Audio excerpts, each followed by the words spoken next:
Join us here next week for a perennial Great Decisions fave.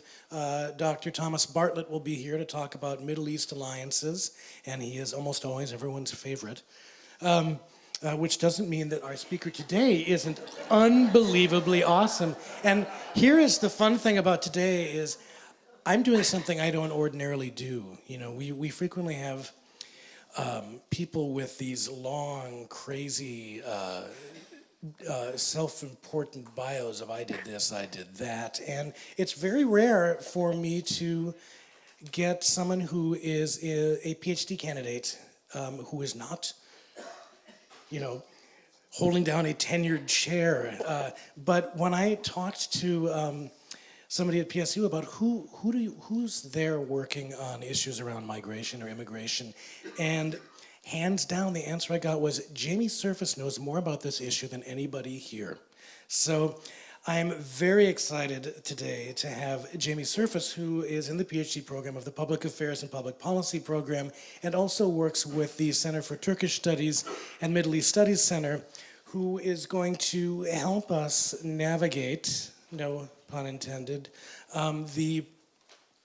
the big ideas and the issues around migration and displacement. So let's give her a hand. Thanks, Tim. So I hope that you aren't disappointed that I'm here and I don't have droves of international journals and stuff behind me.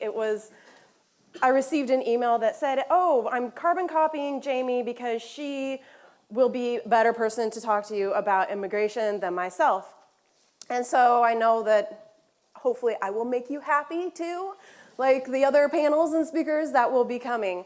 So today we're going to be discussing the international migration, and it's going to be more of I know that we're all familiar with I would hope that we're all familiar with the migration crisis that is going on over in Europe, but this is going to be more of the global look, to where it's not just an issue that is within the United States with North America and the issues that we're having, and it's not just about the Syrian movement and migration going across.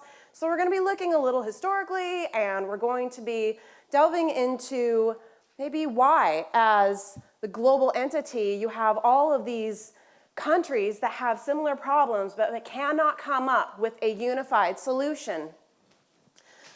So I can go as long or as short as what you would like me to go. I know that you probably have a lot of questions that will be fielded as well through this, and maybe you'll be brought up with some additional information with countries and global concerns that you will be able to ponder on more, and maybe we can discuss later.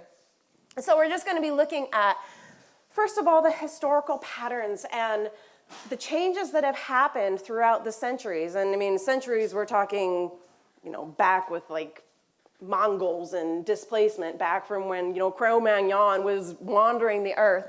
So we're going to be looking mostly at what drives migration. Where did the people go? How have they moved? Was it voluntary? Was it involuntary? Because there is a huge difference between the concept and idea of what a migrant is. Now, I love this. I found this in a book that I was reading, and it says migration is termed that the movement of people is the movement of potential. And that is indeed true. But it isn't perceived that way, maybe from a political aspect, but a lot from the public opinion as well. So we have historical implications of displacement. So we'll go all the way back to the migratory moves, where we had man on the earth, we had land bridges. I mean, migration happened. There weren't any, per se, borders that people were concerned about. Then we have, moving forward after we have displacement, we have the Arab Islamic Empire.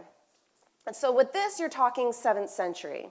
After the death of the Prophet Muhammad, you had a great movement that happened all across the Middle East. It went up into Mesopotamia, it went across into Persia, and it moved across over into Africa. So we had a huge Muslim move after the Prophet's death that really spread across the Middle East, which in turn was more spreading of people.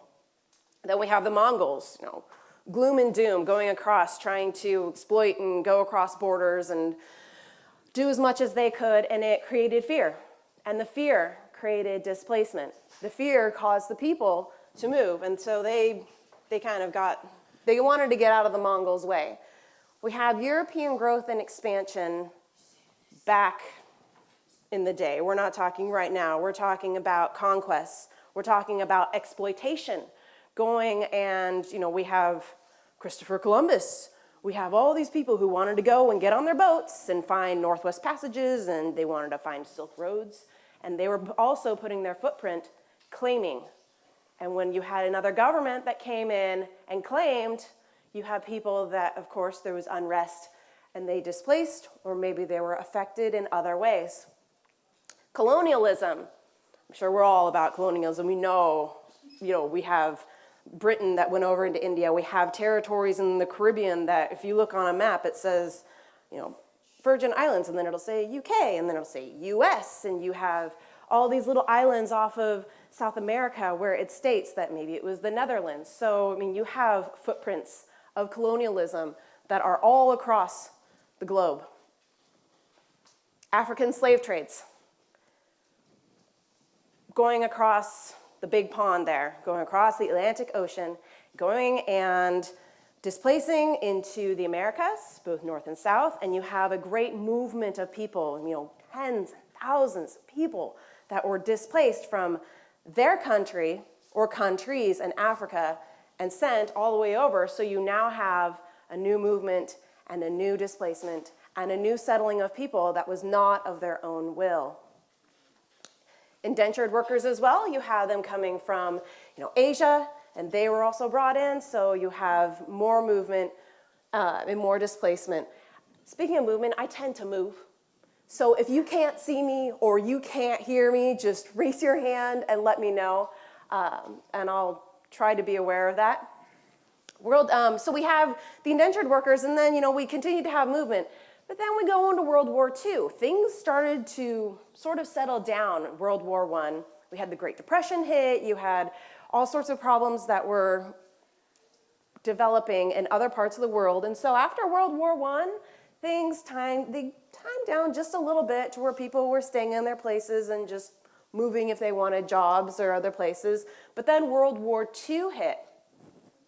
With World War II, you're talking about tens of millions of people that left, that were displaced, mostly across Europe. They were going from Europe and fleeing down to the Middle East. They were going across to Americas. So we had more migration and more movement of people. And we've seen today the greatest issue with regional wars.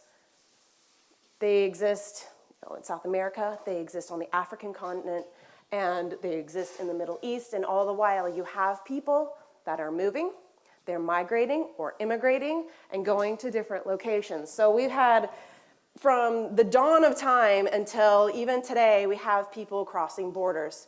Borders weren't as prominent back in the day. So we've gone into how these people are moving to where we have this migration shift that's completely different that existed even 20 to 30 years ago.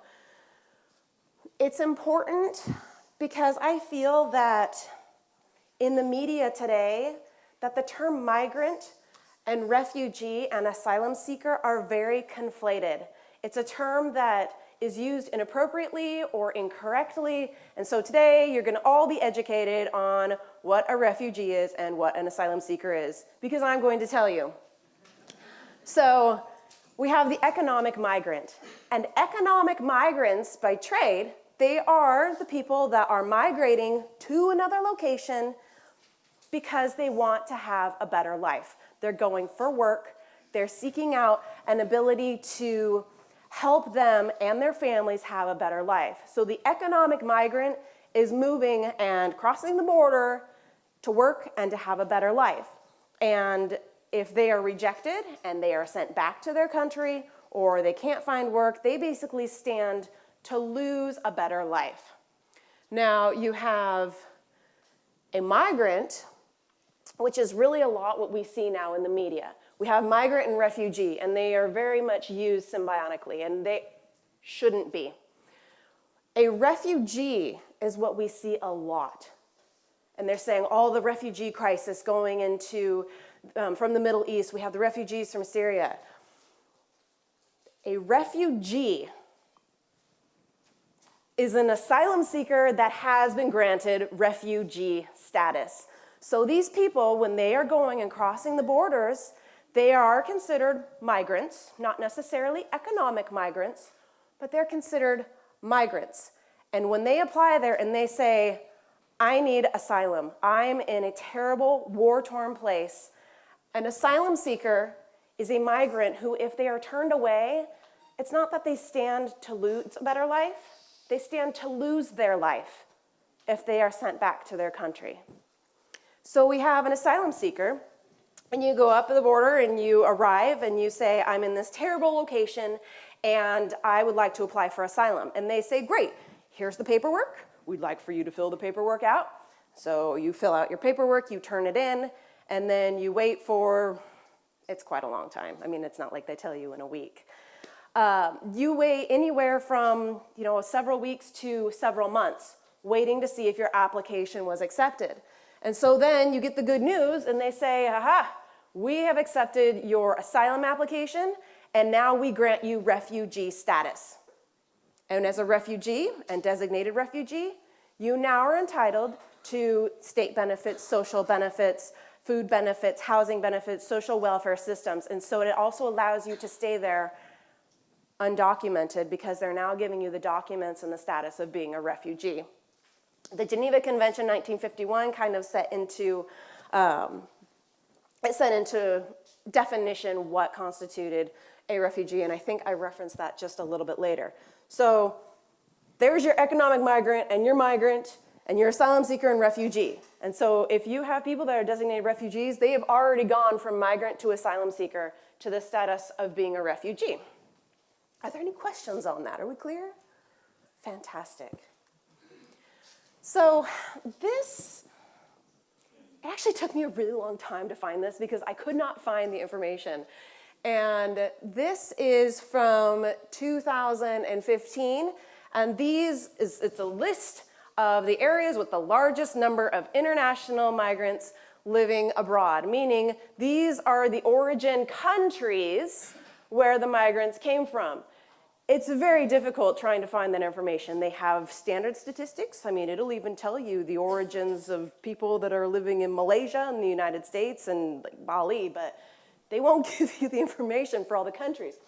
So as you can see, the most are from India, and it also color codes them. You see all the color codes there. If you can't quite see them, it's telling you region. So regionally, the most are from the Asian area and Middle East and North Africa. So I just thought this was really interesting because you're looking at just over 15 million people who last year, they originated in India and then went elsewhere and migrated to other locations. This is very useful. I found this, I think it was embedded in a UN document that I was looking at. So if you feel the need, go and look at the UN and you'll find it much quicker than what I did.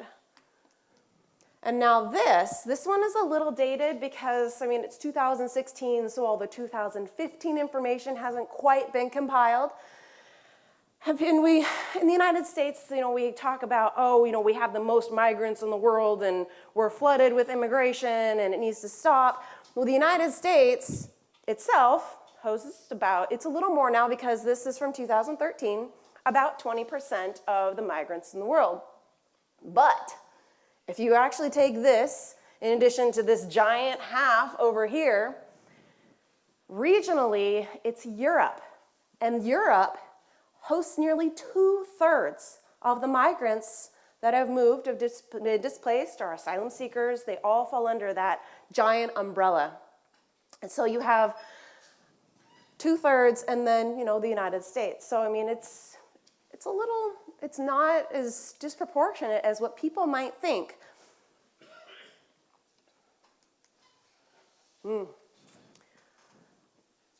I thought it was very interesting when I read this.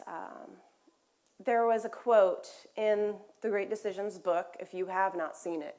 And it's very interesting. It says, everyone has the right to leave any country including their own, and returning back to their country.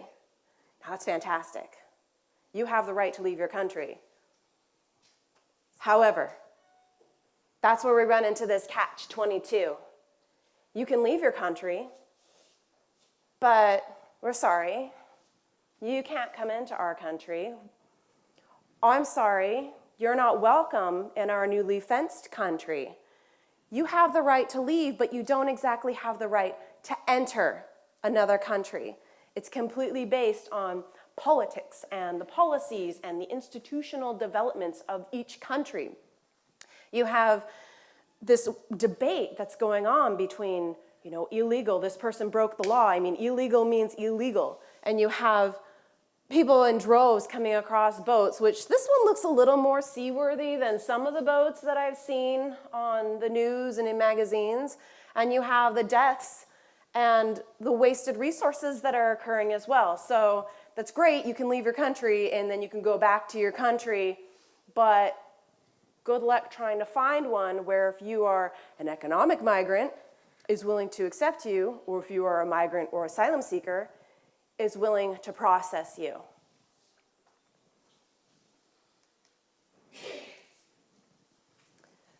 So why is it that you can't enter? Why can't you go to any country that you want to? This is the regional concern where it's, just the United States, or it's just Germany or Hungary with their fence. It's not. We had this regional issue that's now turned into the global issue, and that international issue that we're looking at now. You have this giant conflict that exists with cultural, ethnic, and religious clashing. So we have variations and causes as to why this is turned global. You have ethnic homogeneity.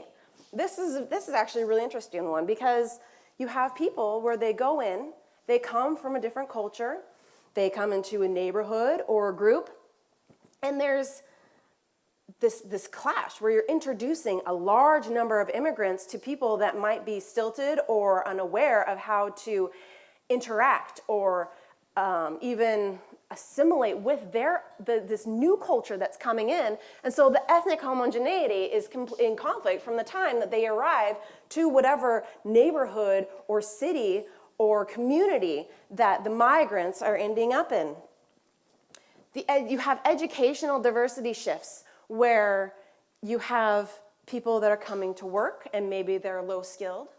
And so by low skilled, you have this concept that, they're coming in and we have this huge influx from Eastern Europe that's coming into Western Europe, and they're going to take all of the jobs and the low-paying jobs, and it's going to decrease farming subsidies. And so people get upset because of the educational shift where low-skilled are coming in. But then you also have the high-skilled workers. You have people that are very well educated that are leaving and going to locations to work because they're going to have a better life. I spent some time studying in India in 2010. And I was in Hyderabad, and it's amazing, the split. Just in the country itself, just in this little city of like 7 million people, this little city to where I was walking, and you're talking, it isn't even shanties. I mean, it's like tarps and banana leaves. And then all of a sudden you turn the corner and there's huge mansions that are gated and barbed wired, and then you turn the corner again and they're burning tires and burning trash. And in the daytime, the schools, which they do have schools and the children go to school, they have computers that people have donated for them, but they aren't allowed to use them because the electricity is being funneled to the high-tech center of Hyderabad. It's called High Tech City, is a little name for it. And so all the grid is being funneled to High Tech City, and so the schools are kind of in brownouts during school hours. So they go and utilize their computers and stuff in the afternoon once the 9 to 5 or whatever has been done. So you have people that are working and then they leave because you have this existence where you look at maybe going to the United Kingdom or even going to, the United States or Canada, where you leave and recognize that you will be able to take your family and migrate to get a better life than having rolling brownouts for your children in school. Then we have the population growth we saw on the previous origins of the people, to where you're having migrants that are settling in locations and they're bringing families and they're having babies and they're saying, oh, well, now our schools and our population is having more migrant births and growth than the actual countries and states themselves. They have a very, I wish I could find, I had a very small copy of it and I couldn't, it was black and white and you couldn't see it, but in the book it has a great little graph on population growth. And it shows with migration how the population would be, and without migration, I don't know if I wrote the page number down, I don't think I did. No, I think it was on like 40 or 41. Anyway, and it has Russia, I think it was. And they have a total dying, negative population growth. Their people aren't producing, and without migration, it was like negative going that way, and you have everything shifting over here, and then it was this way. So you have population growth that people are having problems with the conflicts as well. So it can be, it can be a good thing. Migration, people see it as such a terrible thing, but it's not all negative.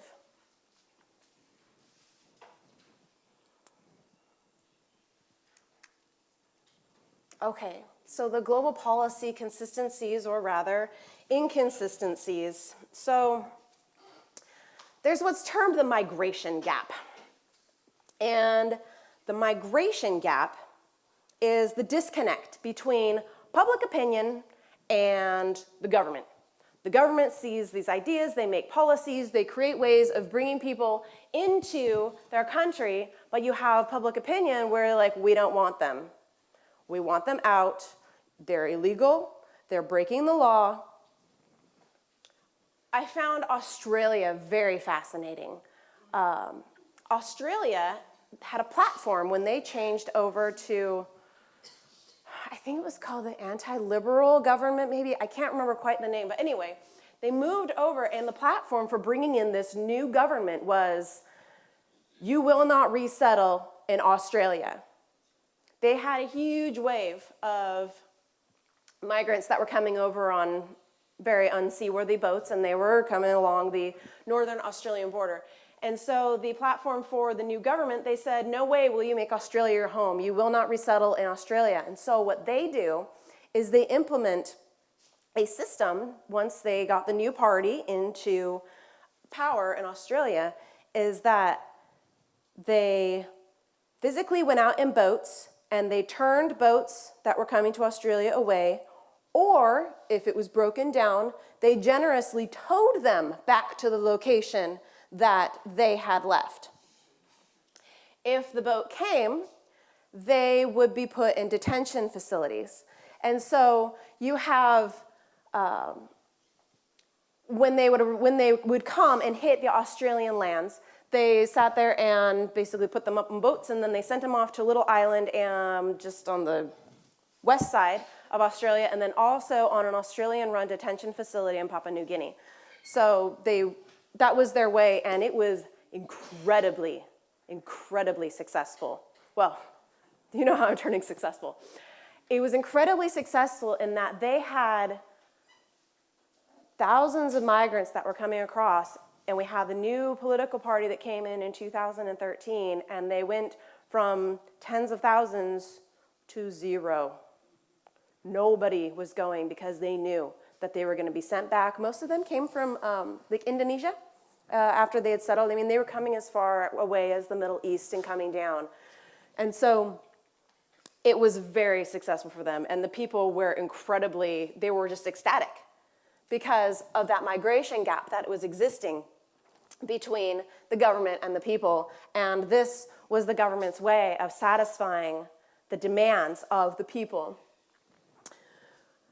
There's the intergovernmental versus supranational policy. Intergovernmental means that it's within the state or country, and you have the supranational, which is sort of like an umbrella, kind of like a federal system, but it's overall. For instance, the European Union, they have a supranational system as the EU, and then you have all the states which also have their own intergovernmental policies. So you have this giant disconnect that exists between the intergovernmental and supranational policy, not just within the European Union that has that structure.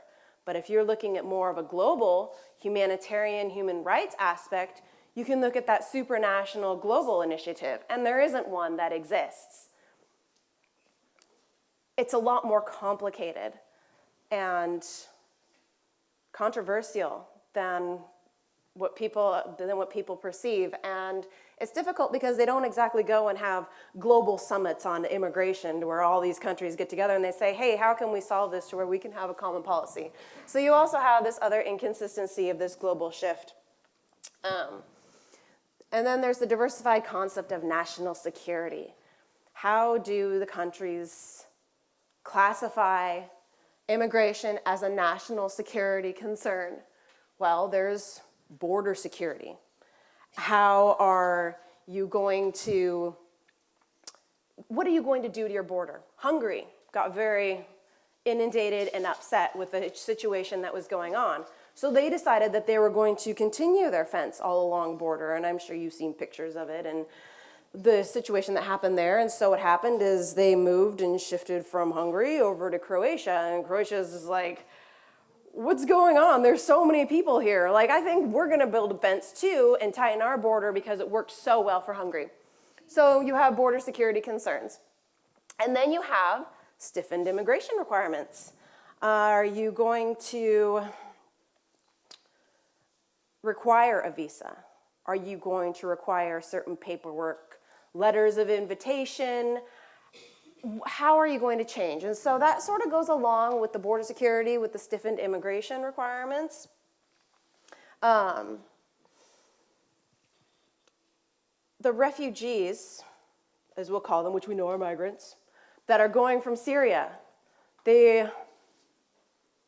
Turkey has 2 million refugees, and I'm using the term appropriately. They have 2 million refugees, meaning that they have granted 2 million people refugee status within their country alone. That is a lot of refugees. There's a lot of people that have received documentation to go and reside in another country. And then you have Lebanon nearby, which I think it's about 1.2, 1.3 refugees, people they've granted status to. That doesn't include the asylum seekers or the migrants, economic migrants, people that have come through. And it's very interesting because of border security and the stiffened immigration requirements. You have Saudi Arabia, Kuwait, Bahrain, the UAE, and Qatar, and they have 0 refugees. And so it's quite interesting because their borders are so close, but the migrants know that they cannot go into there, and they say, well, no, it's okay. You can come here and you can live here, but you're not going to receive any benefits. We're not going to grant you any status. And so instead of going there, that's when they go and shift and make the journey in their boats, go over to Africa and then make the journey across the Mediterranean, or they go up across the borders into Greece and into Hungary that way. So they have stiffened migration requirements where they're just like, we're just not going to handle it. And then you have the monitoring of certain immigrant groups. Racial profiling. And that's another issue that countries, not just the United States, have implemented as well, to where when you have people coming from certain locations, they're like, well, we have this immigrant group coming in from, Greenland, and they're highly, highly improbable people, which may or may not be true, and so we're going to not allow any of them we're just going to reject their applications outright. So you're going to have monitoring of certain immigrant groups, maybe watch lists or something, and that's also going to affect it. And the whole global policy and inconsistency of the facilitation of human rights, which, with the example of Australia, we've seen it really borders on whether it is a violation of human rights, especially with the detention facilities where they have people and terrible things go on there, which I'm not going to get into.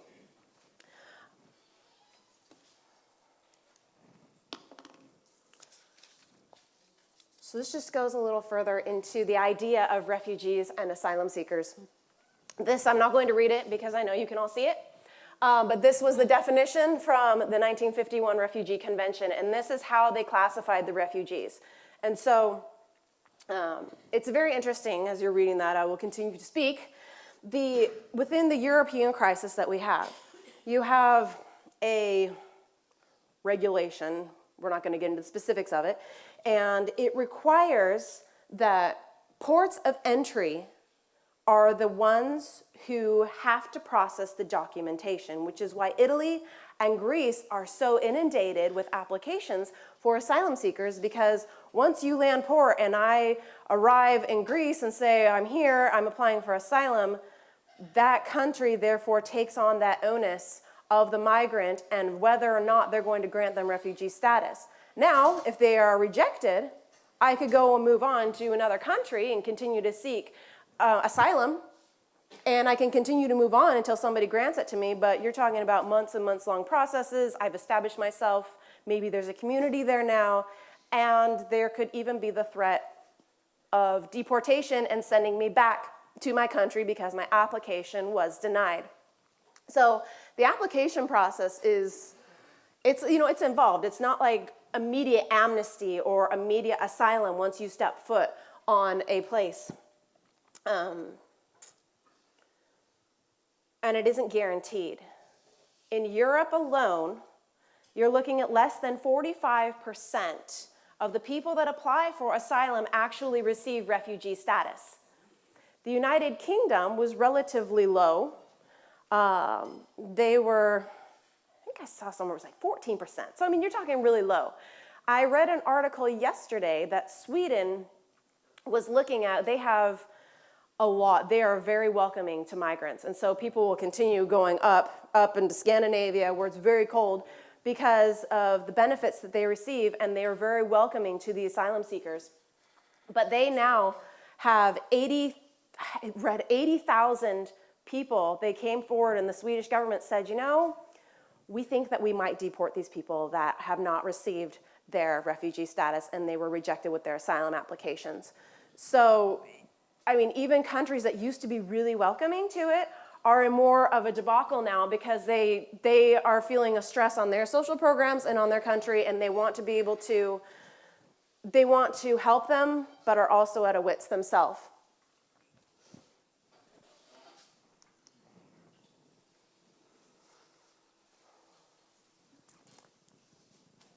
These are the total accepted asylum applications from 2012-2014.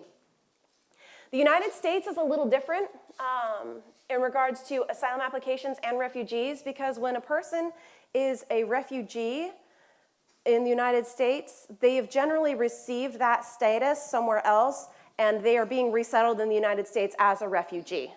So when you hear about refugees in the United States, it's generally because they received that status and were coming to the United States for their economic and social and livelihood. But we also do asylum applications. The United States has a cap of 70,000, and last year they had capped at 69,933. So we actually have a cap on asylum applications.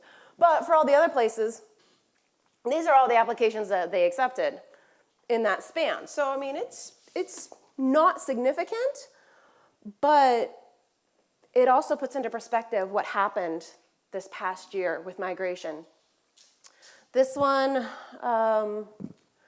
2014, so we're talking 2 years before the situation happened, and we have significantly more than was even granted for people that are just going and applying for asylum. And this one was my favorite one that I found. And these are the applications for European countries last year, because they have received, they have 2/3 of the migrants, so it makes sense that they have a lot. But we're talking down here now, instead of tens and thousands, we're looking at millions of asylum applications that they have received. So this really demonstrates the magnitude of what's been happening and the push in migration change that's happened last year.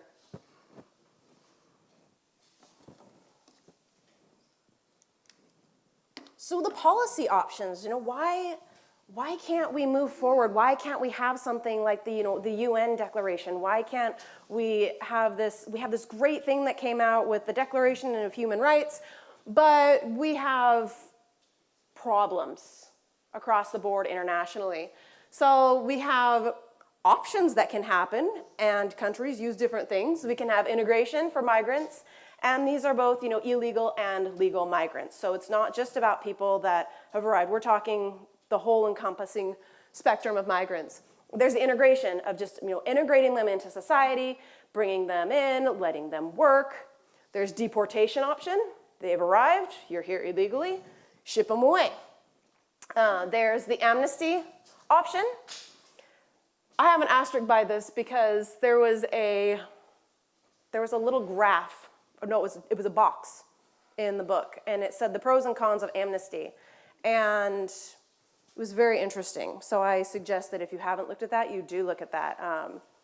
I felt that some of it was a little off, and I really tried to find some information on statements that the individual had said of the document, and I couldn't find information that made statements that he said seem more like an opinion.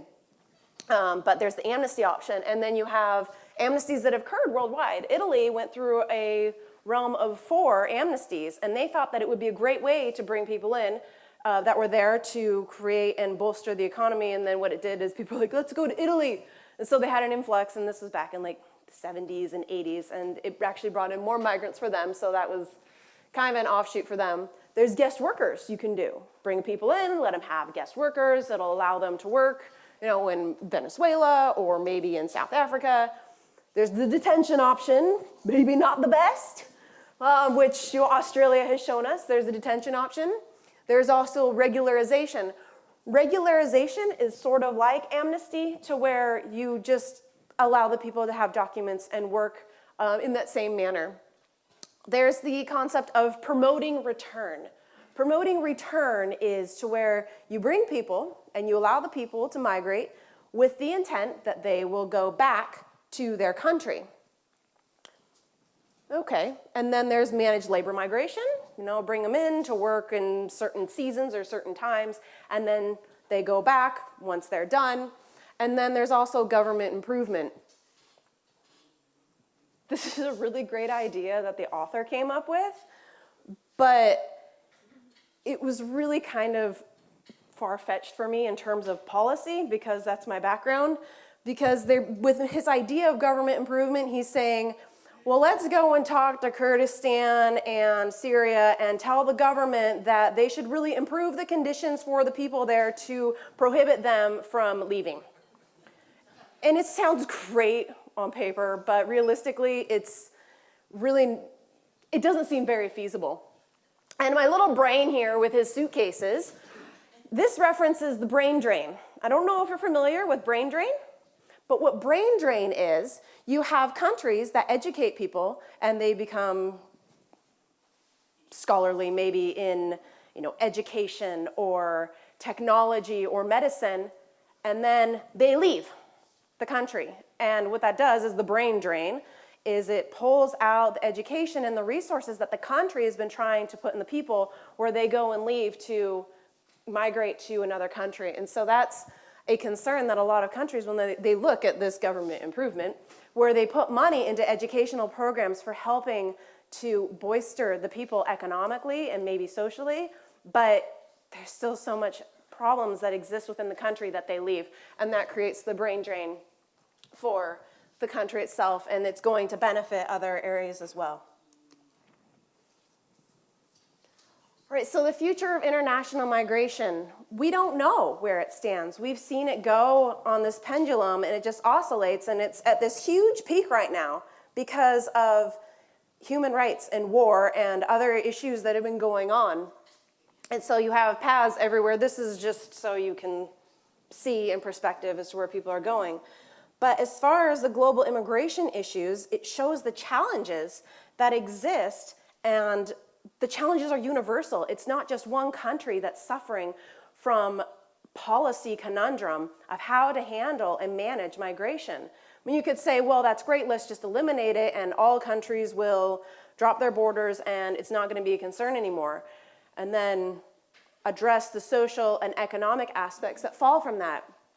And so you have countries that have a myriad of approaches. Sometimes they use, amnesty and deportation and integration, and they put all of them together.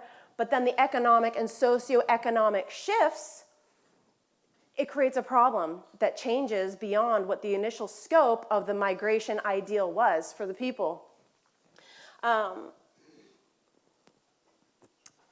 It's a problem that continues to exist. And whether we're going to see this magnitude of what's been going on here in this region, going up to Europe, or you're going to see other people going down. Obviously, there's sort of a little barrier over here that is existing, a little buffer zone.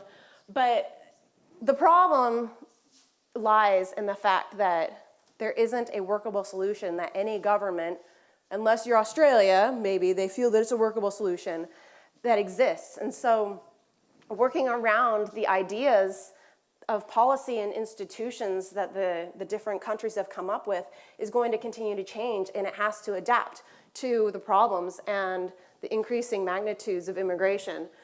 So this is the last that I have. I don't know. How is the time, Tim? I think you're doing fantastic. Okay. You're right about where you should be. Perfect. So I am done with my speaking to you, so I don't know if you have any questions or any... I'm going to grab the mic and give Sure. you the mic to ask questions. And Hot topics or burning desires. Since I have the mic, I'm going to ask the first question. I want to know the And then I'm desires gonna- of your heart. Yes. I'm wondering if you can talk about the nuance or the difference between assimilation and integration. No. You can't. So, thank you for that question, Tim. There is a difference, and the thing with assimilation and integration that I have found, and this could just be my personal opinion just based on my readings and other information, is that you have a governmental and you also have the migrant, to where you have the government that's willing to bring people in and to bring them and assimilate and try to bring them into the maybe practices of a particular country or what's couth and what's not. But it's also a responsibility on the migrant. And that is something that tends to be forgotten, to where there's a responsibility for the integration of a migrant into a community to understand and be willing to be a part of the people that are there and the government and the following and respects of standard practices. And we're not talking about borderlining on discriminatory things and how you have to, give up dressing a certain way in public. But the difference in assimilation versus integration is some people look at assimilation as like, well, you're in Germany, you need to speak German, you can't speak another language. Oh, you're in the United States, we don't have a set language, but it is English, so you need to speak English. And so there's a really negative connotation with assimilation by it's almost this stringent concept. But assimilating beyond that harsh concept is understanding where you're going, what you need to do as a practice. I had read, I saw a blurb somewhere, and it had stated that, I want to say it was in Denmark, that they were posting things around that was showing that it's not okay to slap a woman on her bottom. And this is things that they're bringing in because of, sexual harassment and discrimination and stuff, but they were trying to bring things forward so that there's an understanding of what is accepted and also what is not accepted. In integration, you're looking at just bringing in and integrating or becoming a part of society and the group or country, community that you're at. Does that answer your question? It seems like there's a disconnect between Chancellor Merkel and her government and the people in Germany. A lot of people are not happy, and I wouldn't be surprised. What do you think that'll bring the government down on her policy of bringing all these people in? What's your opinion on that? Thank you. I think that as far as with Germany is that that really falls under that supranational and intergovernmental concept that I had brought up a little earlier with the problems with government. Angela Merkel made a stance because the whole idea of the European Union is unity. It's about integration. It's about expanding and bringing as many people in to, I mean, they have dropped borders to where you can flow freely, and she did not want to have this negative concept and this negative association with Germany that we've seen that's transpired with Australia. I mean, there's countries all over that are just like, this is a severe human rights violation, and they're trying to find ways to sue Australia, although it's not working. And so Angela Merkel, it really increased the amount of people that were going to Germany, but I question whether how many were really going to go there in the first place, because Germany is a very strong economic and social place to be. I mean, it's overall, I mean, they are quite diverse, but by her doing that, it did bring a lot of backlash, and she did have to step down and come out and say, you know, Oktoberfest is coming up, and we really need to close down the train stations because people are concerned that there's going to be terrorists that are going to come in, and we have millions of people coming from all over Europe. So, I mean, it's a really hard, because she made this statement where you're stuck, in my opinion, with her, between the humanitarian aspect and the political or policy aspect of it. You're welcome. Aha.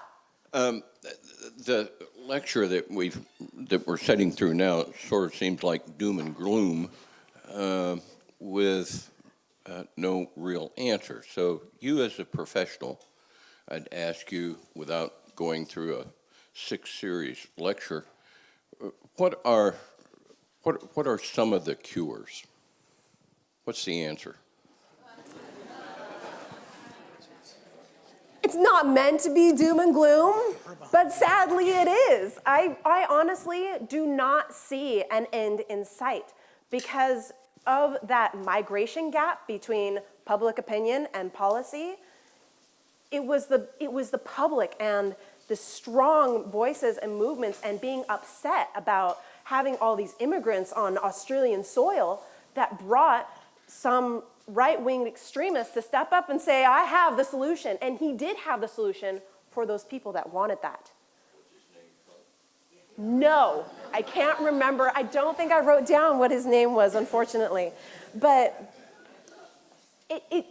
immigration itself shouldn't be perceived as negative because there are a lot of good benefits that come from it. And even people that are residing illegally in countries, that doesn't mean that they aren't contributing and they aren't happy and they aren't, living there appropriately. They don't have a refugee status. They don't have the process in place to receive all of the social benefits if that's what they're looking for.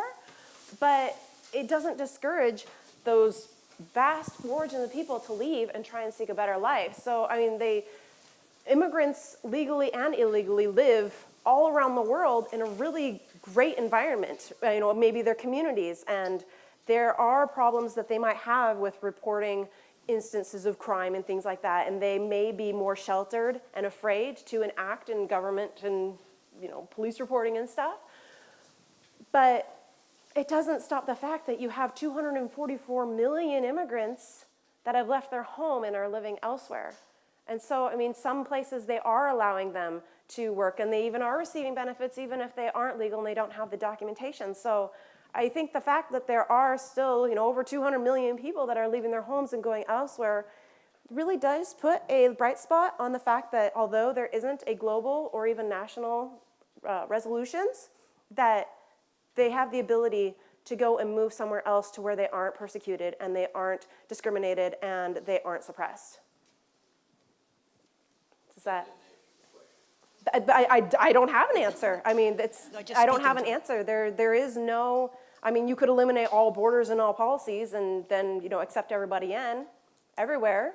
I mean, that could be a solution. But I don't think that there is any resolution in sight.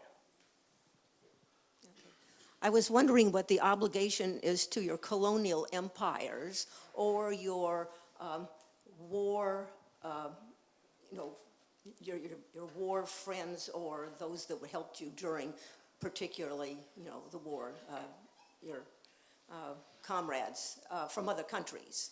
and whether there any of the countries, well, it seems like the European countries that had a lot of colonial empires, colonial around, have been affected by having those people finally coming to the mother country to knock on the door and say, let me in, wasn't that the promise? And then the other thing is those who helped you out during a war, your allies, whether they say, you know, what's in it for me now that I need to find another place.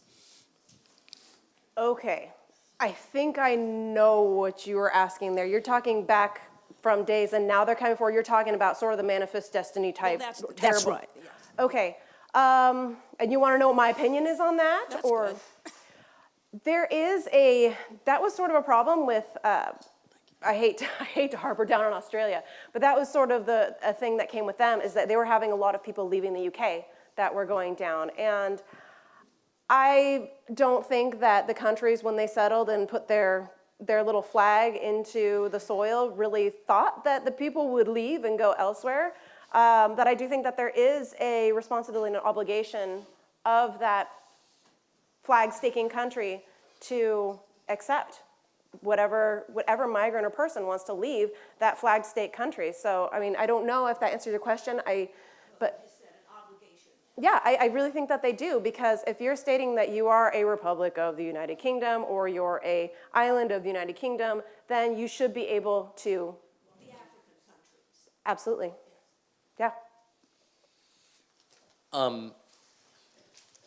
Hi there. Yes. I was actually wondering if you could speak on, I believe it's Denmark's new law, the jewelry tax, and them taking jewelry and cash from refugees and immigrants into their country.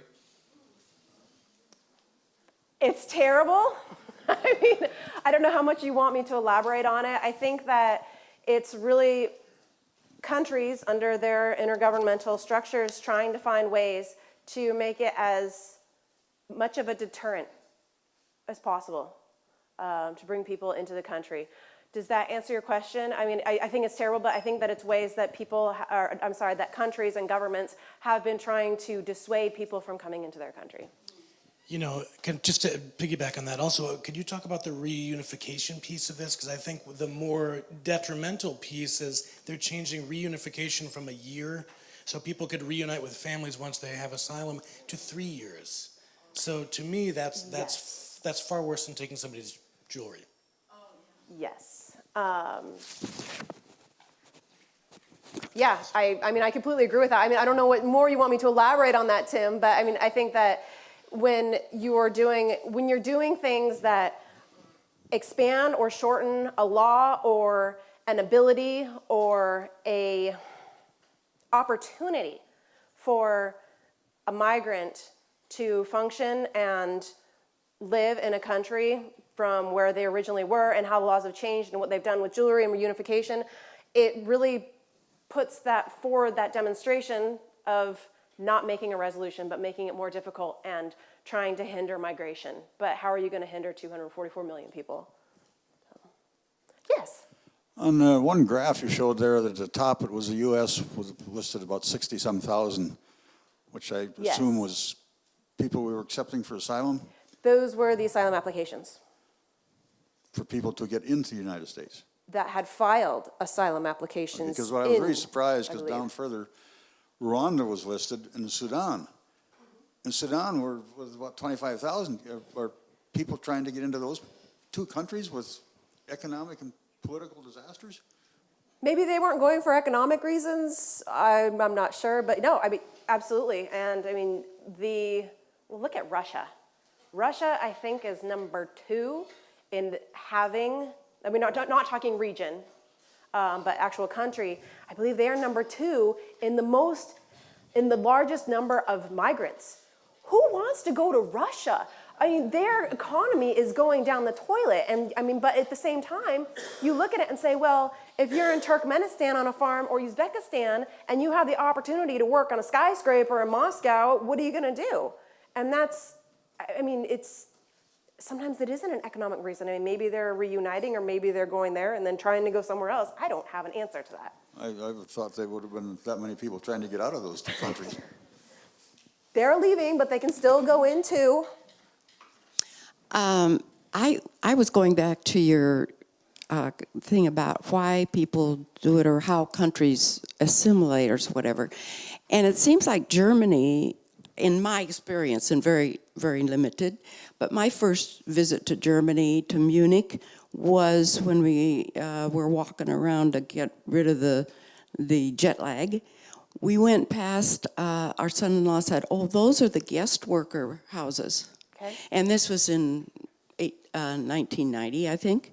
And Germany, in its ability to organize more systematically, and their demographics now, how influential was that in letting Germany have a greater number of refugees or being willing to do it?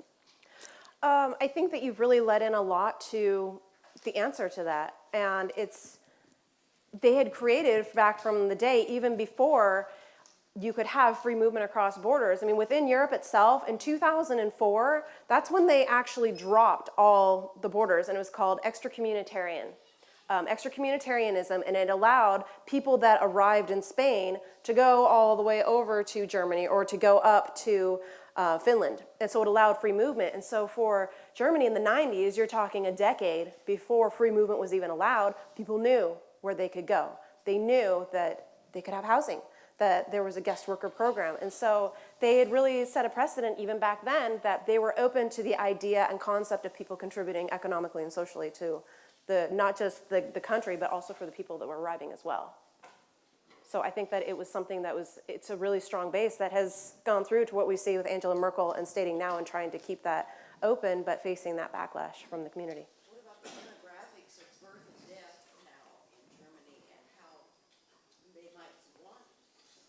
Yes, that's part of the migration benefit is with countries like I'd mentioned with Russia where it was like negative, is that Europe itself has a dying working demographic. Their a number of people that are actually working and contributing in is very small. I mean, it kind of goes like this with the news and then those that work and then the people that are going into retirement or are 60 and above. And so they are welcoming, and a lot of places that have that demographic are welcoming migrants because it's increasing that working body of people to allow for funding and support of those that are going into retirement. Yes? I didn't know that Japan did any immigration. What's the draw from South America? The draw from South America to Japan, I actually don't know. I don't have an answer to that. Do you have an answer to that? Yeah, I would say Oh, we have an answer.